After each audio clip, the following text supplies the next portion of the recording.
अंतिम हिंदू। हिंदू शब्द का उल्लेख ईरानी अवेस्ता में है, जो इस्लाम के उद्भव से सैकड़ों वर्ष पुराना है। डेरियस 522 से 486 ईसा पूर्व के शिलालेख में भी हिंदू शब्द का उल्लेख है। जब संसार का अंतिम हिंदू भगवान के सामने पहुंचा और आरोप लगाया कि हे परमेश्वर, मेरी जाति ने विशाल मंदिर तेरे लिए बनाए, तेरी भक्ति में अपने शरीर को सुखा डाले, लेकिन तूने मेरी जाति को 1200 वर्ष तक विधर्मियों का गुलाम बनाया और अंत में मेरी जाति का नामो निशान मिटा दिया और अपने भक्तों की रक्षा नहीं की। परमेश्वर ने कहा, मैं अपने भक्तों की रक्षा उनके शत्रुओं से तो कर सकता हूँ, किंतु वह अपने स्वयं ही शत्रु बनकर अपना विनाश करने लगे तो मैं क्या करूं? कृष्ण वंशीय यादवों को किसी ने नष्ट नहीं किया था, वह आपस में लड़कर स्वयं ही नष्ट हो गए थे। हिंदुओं की रक्षा के लिए कितने उपाय मैंने किए सुनो। मैंने तुम लोगों को पूरे संसार का अनुपम भूभाग दे दिया। परमेश्वर ने कहा, अब सुनो ज्ञान, विज्ञान और नीति की बातें। मैंने तुम्हें वेदों के रूप में अपनी कल्याणमयी वाणी दी और तुम्हें सावधान किया कि कल्याणमयी वाणी ब्राह्मण, क्षत्रिय, वैश्य, भृत्य, स्त्रियों तथा आदि अति शूद्रादि जनों के लिए की है। इसे किसी को वंचित मत करना, सभी को इसका ज्ञान कराना, किंतु तुमने क्षुद्र स्वार्थवश अर्थों का अनर्थ किया, सभी शूद्र को इससे पूर्णतः वंचित कर दिया। स्त्रियां इस ज्ञान के अभाव में मूढ़ हो गईं। स्त्रियां ही माता होती हैं, वह संतान की प्रथम गुरु होती हैं। जब वह मूढ़ हो गई तो तुम्हारी भावी संतति पीढ़ी दर पीढ़ी मूढ़ हो गई। इस ज्ञान विज्ञान के अभाव में आर्य अनार्य हो गए। मैंने मनु जैसे अस्मितकार भेजा, उसने तुम्हें राज्य व्यवस्था के नियम बताए। उसने तुम्हें बताया था कि जब सब सोते हैं तब दंड जागता है, इसलिए दुष्टों को दंड देना ही राजधर्म है। तुमने स्वार्थ पूर्ति के लिए सैकड़ों पापपूर्ण श्लोक जोड़कर पूरी अस्मिता को दूषित कर डाला। तुम्हारी अज्ञान अवस्था को देखकर मैंने वाल्मीकि और व्यास जैसे कथाकार भेजे, जो महापुरुषों की कथाओं द्वारा तुम्हें सन्मार्ग दिखा सके। तुमने अपनी स्वार्थ पूर्ति के लिए उनकी कलाकृतियों में भी शास्त्रों श्लोक मिलाकर उन्हें भ्रष्ट कर डाला। देवदासियों के नाम पर अबोध बालिकाएं वेश्यावृत्ति में उतार दी गईं, व्यभिचार के अड्डे बन गए। मुझे तुम पर फिर दया आई। मैंने गौतम बुद्ध को भेजा, उन्होंने अहिंसा तथा कर्मफल चक्र की शिक्षा दी। भारतवासियों ने उस शिक्षा को भी तोड़ मरोड़ डाला। सिंध के अरब आक्रमण के समय बौद्धों ने अहिंसा के नाम पर आक्रमणकारियों से सहयोग किया। गौतम बुद्ध की मूर्तियों से देश को पार दिया, किंतु उनके उपदेशों की अवहेलना की। उनके प्रेम और त्याग में जीवन का अनुकरण नहीं किया, उनके कर्मफल चक्र की उपेक्षा की। फलस्वरूप उन्हीं आतताइयों ने बुद्ध की मूर्तियों को तोड़ डाला। बड़ी संख्या में बौद्धों को इस्लाम धर्म स्वीकार करना पड़ा, वह तुम्हारी गुलामी का कारण बने। तुमने मेरी करोड़ों रुपए की कल्पित मूर्तियां बना कर करोड़ों रुपए उनके मंदिर, आभूषण और उनके भोग पर खर्च कर डाले। तुम यह मंदिर और मूर्ति बनाते रहे, आताताई उन्हें ध्वस्त करते रहे। यह तुम्हारे पतन और अंत में नष्ट हो जाने का कारण है। तुम्हारा मोह भंग नहीं हुआ। मोहम्मद बिन कासिम अकेले मुल्तान के सूर्य मंदिर से 13,500 मन सोना लूट ले गया। महमूद गजनवी सोमनाथ मंदिर से इतना सोना और हीरा लूटे कि गजनी के लोगों की आंखें फटी की फटी रह गई। अलाउद्दीन खिलजी दक्षिण के मंदिरों से 60,000 मन सोना लूट ले गया। अब्दाली को लूट का सामान ढोने के लिए अपनी तोपें छोड़ देनी पड़ी। लुटेरों ने मंदिर की संपत्ति का उपयोग सेना की भर्ती और तुम्हारे समाज को नष्ट करने में किया। स्वतंत्र भारत में भी तुमने विशाल मंदिर तो बनाए, किंतु अपनी संस्कृति और समाज की रक्षा के लिए क्या कोई शिक्षा संस्थान भी खोला? मुसलमानों और ईसाइयों ने तुम्हारे देश में अपनी संस्कृति के प्रचार प्रसार के लिए शास्त्रों, मदरसे तथा स्कूल खोल डाले। तुम जड़ की पूजा करोगे तो जड़ता की ओर, चैतन्य की पूजा करोगे तो चैतन्य की ओर बढ़ते जाओगे। जो देवताओं की पूजा करते हैं वे देवताओं की ओर, और जो जड़ पदार्थों की पूजा करते हैं वह जड़ता को प्राप्त होते हैं। केवल वही मुझे प्राप्त होते हैं जो मेरी पूजा करते हैं। मैंने तुम्हें विद्याध्ययन और स्वाध्याय के लिए आदेश दिया था। स्वाध्याय प्रवचनाभ्यामना प्रमोदितव्यम, स्वाध्याय और उससे प्राप्त ज्ञान के प्रचार प्रसार में प्रमाद मत करना। ज्ञानार्जन के स्थान पर तुमने सरस्वती की पत्थर की मूर्ति बनाकर उसकी आराधना प्रारंभ कर दी। शक्ति की उपासना की जगह उसकी भी पत्थर की कपोल कल्पित मूर्ति बनाकर पूजा करना ही ध्येय बना लिया। महमूद गजनबी द्वारा सोमनाथ की प्रतिमा तोड़कर गजनी की मस्जिद सीढ़ियों पर और बाजार में डाल दी गई। मंदिर ना जाने कितनी बार बार टूटा, मंदिर ना जाने कितनी बार बना और टूटा। राजनीति में कभी कभी भूल हो जाती है, किंतु उस भूल को बार बार करने वाले समाज को जीने का अधिकार नहीं होगा।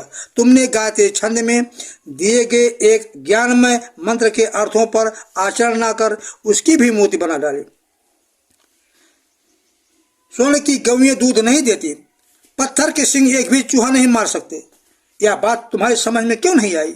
तुम्हारा मंदिरों का मोह और पत्थर के देवी देवताओं पर विश्वास बना रहा। वास्तव में संसार सब कुछ था। तुमने समाज की मूर्खता और आपसी फूट के कारण, तुम्हारे समाज की मूर्खता और आपसी फूट के कारण मुस्लिम राज आया। उन्होंने तुम्हारे शास्त्रों और चरित्र का गहन अध्ययन किया, तुम्हारी पुस्तकों का फारसी में अनुवाद कराए, तुम्हारी कमजोरियों का लाभ उठाया। तुमने उनके धर्म और इतिहास का,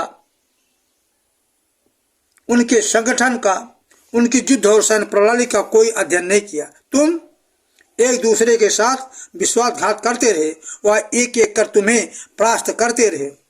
करोड़ों लोग मुसलमान बनाए गए। तुम्हारी निरंतर पराजय से हताश दशा देखकर मैंने प्रताप, शिवाजी, गुरु गोविंद सिंह जैसे योद्धा, रास बिहारी बोस, भगत सिंह, वीर सावरकर जैसे सैकड़ों क्रांतिकारी युवक भेजे, किंतु तुम आपस में मिलकर ना बैठ सके। तुमने अहिंसा का मर्म ना समझकर अहिंसा के नाम पर फिर कायरता का वर्ण किया। यह भूल गए कि वसुंधरा वीर भोग्या है, कायर भोग्या नहीं। समाज में शौर्य और प्रतिघात की क्रांतिकारी शिक्षा नहीं दी। फिर मुसलमान निर्बल हो गए तो अंग्रेजों ने उन्हें परास्त कर तुम दोनों पर राज किया। उन्होंने भी तुम्हारी पुस्तकों का गहन अध्ययन किया। उन्होंने तुम्हारी कमजोरियों को समझा, करोड़ों लोगों को ईसाई बनाया। तुम्हारे सहस्त्रों वर्षों से प्रताड़ित धर्म बंधु मुसलमान ईसाई बनकर तुम्हारी जड़ों को खोदने लगे। मुस्लिम देशों से व्यापारिक लाभ उठाने के लिए स्वयं इस्लाम धर्म स्वीकार किया तथा अपने नागरिकों को भी कराया। विदेशी नाविकों को हिंदू स्त्रियां दे देकर भारत में बसाया था। उन्हीं की संतानों ने आगे चलकर तुम पर कहा ढाए, बलपूर्वक और छल द्वारा धर्मांतरण किए। किंतु 1200 वर्षों में क्या तुम्हारे विद्वानों ने कभी भी इन धर्मों का ज्ञान अध्ययन तत्कार कर उनके इरादों को समझा? तुम्हारी संख्या कम हो गई, उनकी बढ़ती गई। तुम्हारा धर्म हो गया जैसे भी हो पैसा तथा क्षणिक सत्ता प्राप्त करना और सत्ता में बने रहना। किंतु किसी संस्कृति को केवल पैसा नहीं बचा सकता, सत्ता भी नहीं बचा सकती। यह तो साधन मात्र है। उसको बचाने के लिए ज्ञान, त्याग, साहस, लगन, तप एवं बलिदान की आवश्यकता होती है। इन गुणों का तुम्हारी जात में नितांत अभाव हो गया। तुम्हारे समाज में दानी महान भावों ने शास्त्रों आश्रम खोले। अधिकांश आश्रमों में जमीन जायदाद के मुकदमे चल रहे हैं। अध्यात्म, स्वाध्याय, समाज सेवा से यह आश्रम और उनके मठाधीश कोसों दूर है। तुम्हारे साधु संतों की बुरी दशा देखकर मैंने तुम्हें एक अंतिम अवसर और दिया।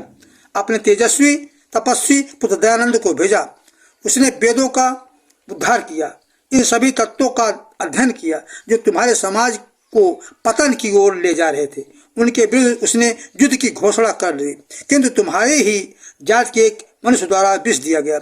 उनके निधन के 50 वर्ष पश्चात ही उनका संगठन स्वार्थी लोगों द्वारा विघटित होने लगा। सत्ता और धन के लोभी बलशाली हो गए। उनके बताए हुए अपने मुख्य ध्येय को भूलकर वह दूषित राजनीति में उन्हीं तत्वों की कृपा जो होने लगे जिनके विरुद्ध उसने तुम्हें सावधान किया था। अंग्रेजों के आने के पहले भारत में जनगणना की ओर कोई पद्धति न थी। सन 1861 में पहली जनगणना हुई। उस जनगणना में हिंदू भारत में 75% रह गए। मुसलमान 19.97% से आगे बढ़कर 24.28% हो गए। इसी प्रकार ईसाइयों में भी बढ़ोतरी हुई। फिर 1947 में भारत का बंटवारा हुआ। जिन नदियों के तट पर बैठकर तुम्हारे ऋषियों ने वेदों की ऋचाएं लिखी थी और उस पर तक्षशिला में तुम्हारे महान विद्वानों का निर्माण हुआ था, पर इनकी जन्मस्थली वह सब मुस्लिम प्रांत बन गए। 97% मुसलमानों ने पाकिस्तान के पक्ष में मत देकर सिद्ध कर दिया कि वह तुम्हारे साथ सहनागरिक बनकर नहीं रह सकते। तुम्हारी जाति जिनको शूद्र कहती थी, उन्हीं शूद्रों में से मेरे एक मनुष्य और तेजस्वी पुत्र अंबेडकर ने तुम्हारे अदूरदर्शी और भ्रमित नेताओं को बार बार चेताया कि मजहब के नाम पर 97% मुसलमानों द्वारा पाकिस्तान की मांग उठाने के पश्चात मुसलमानों का हिंदू भारत में रहने का कोई औचित्य नहीं है। यदि वे भारत में बने रहे तो विभाजन से पूर्व की समस्याएं ज्यों की त्यों बनी रहेंगी, किंतु तुम्हारे पदलोलुप दम्भी और अदूरदर्शी नेताओं ने उनकी एक ना मानी। उन्होंने पाकिस्तान गए मुसलमानों से लौट आने की अनुमति भी नहीं की। फलस्वरूप हिंदू भारत में वही मुस्लिम समस्याएं फिर खड़ी हो गई जो पहले थी। अपने ही स्वप्नों में खोए हुए नेता टूटे कांच के टुकड़ों को गोंद लगाकर जोड़ने का प्रयास करते रहे। 1200 वर्ष के अनुभव से वह कांच के कभी न जुड़ने वाले स्वभाव को क्यों नहीं समझ पाए। ऐसे मूर्ख समाज को तो नष्ट होना ही था। तुम्हारे समाज जैसा भ्रमित समाज संसार में दूसरा न रहा है, कभी न रहेगा। सर्वधर्म समभाव और सर्व सत्यमेव जयते तुम्हारे दोनों ही सिद्धांत तुम्हारी मूर्खता के परिचायक हैं। अब सुनो सत्यमेव जयते का रहस्य। अब सुनो सत्यमेव जयते का रहस्य। तुमने उसका अर्थ समझा कि सत्य पक्ष की सदैव विजय होती है, असत्य पक्ष की नहीं। किंतु उपनिषद वाक्य का अर्थ है सत्य सिद्धांत की सदैव विजय होती है, असत्य सिद्धांत की नहीं। चातुर्य की विजय होती है, मूर्खों की नहीं। शौर्य की विजय होती है, कायरता की नहीं। संगठित समाज की विजय होती है, असंगठित समाज की नहीं।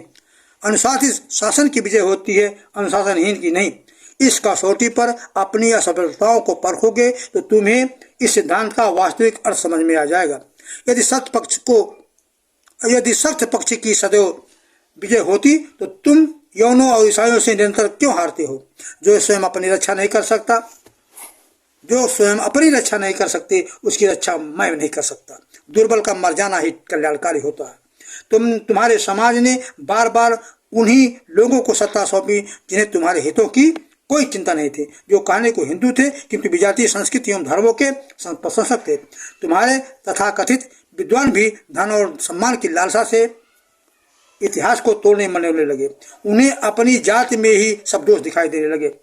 इस्लाम का एकमात्र ध्येय विश्व पर शरीय शासन और इस्लाम की स्थापना है। जब तक यह ध्येय प्राप्त नहीं होता थे इस्लाम चुप नहीं बैठ सकता। जिस समाज के विद्वजन भ्रष्ट हो जाते हैं वह समाज नष्ट हो जाता है, क्योंकि शिक्षा द्वारा भावी पीढ़ी की मनोवृत्ति बनाने वाले वही हैं। जिस जाति को अपने हित चिंतकों और अहित चिंतकों की पहचान न हो, जिसे अपने नित्य प्रति क्षीण होने वाले अस्तित्व की चिंता न हो, वह कितने दिन तक जीवित रह सकता है। तुम में पूज्य अपूज्य का भेद न रहा, मित्र और शत्रु का भेद न रहा, धर्म अधर्म का भेद न रहा। अपनी बर्बादी के जिम्मेदार तुम स्वयं हो। इसमें दोष तुम्हारी जाति का है। यदि तथ्यों की ठोस बुनियाद पर अपने पैर जमाने में जरा असावधानी की तो निश्चय ही सर्वनाश को प्राप्त हो जाओगे। संकलन करता